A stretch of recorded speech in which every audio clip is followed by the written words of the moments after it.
America के राष्ट्रपति Donald Trump के परिवार को लेकर एक और बड़ा और चौंकाने वाला खुलासा सामने आया। रिपोर्ट्स के मुताबिक ट्रंप की बेटी इवांका ट्रंप की हत्या की साजिश रची गई थी। दावा यह किया गया कि ईरान के इस्लामिक रेवोल्यूशनरी गार्ड्स कॉर्प्स यानी कि IRGC से प्रशिक्षित एक कमांडर ने इवांका को निशाना बनाया था।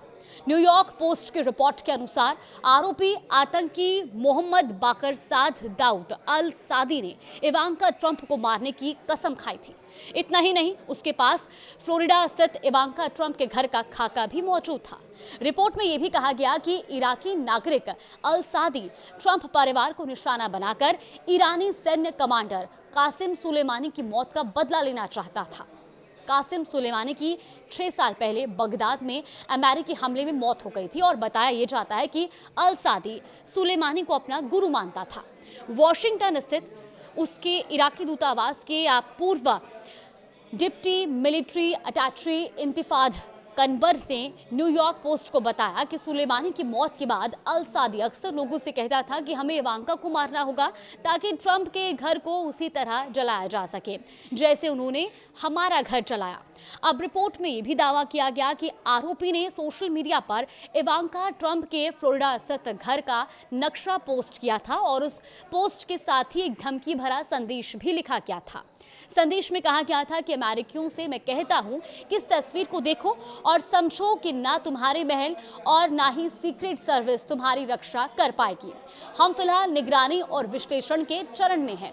साथ ही आरोपी का यह भी कहना था कि हमारा बदलता समय सिर्फ एक बदला और सिर्फ समय की बात है।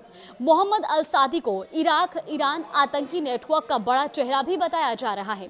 उसे 15 मई को तुर्की में गिरफ्तार किया गया था और बाद में अमेरिकी सेना को उसको प्रत्यार्पित कर दिया गया। अमेरिकी न्याय विभाग के मुताबिक अल सादी पर यूरोप और अमेरिका में 18 हमले और इस हमले की कोशिशों से जुड़े आरोप हैं। अमेरिकी न्याय विभाग का यह भी आरोप है कि उसने अमेरिका और यहूदी ठिकानों को निशाना बनाकर कई हमले की साजिश भी रची थी। इनमें मार्च महीने में एम्स्टर्डम स्थित बैंक और साथ ही न्यूयॉर्क मिलान पर पेट्रोल बम हमला, अप्रैल में लंदन में 2 यहूदी लोगों पर चाकू से हमला और मार्च में टोरंटो स्थित अमेरिकी वाणिज्य दूतावास पर गोलीबारी की घटना भी शामिल है।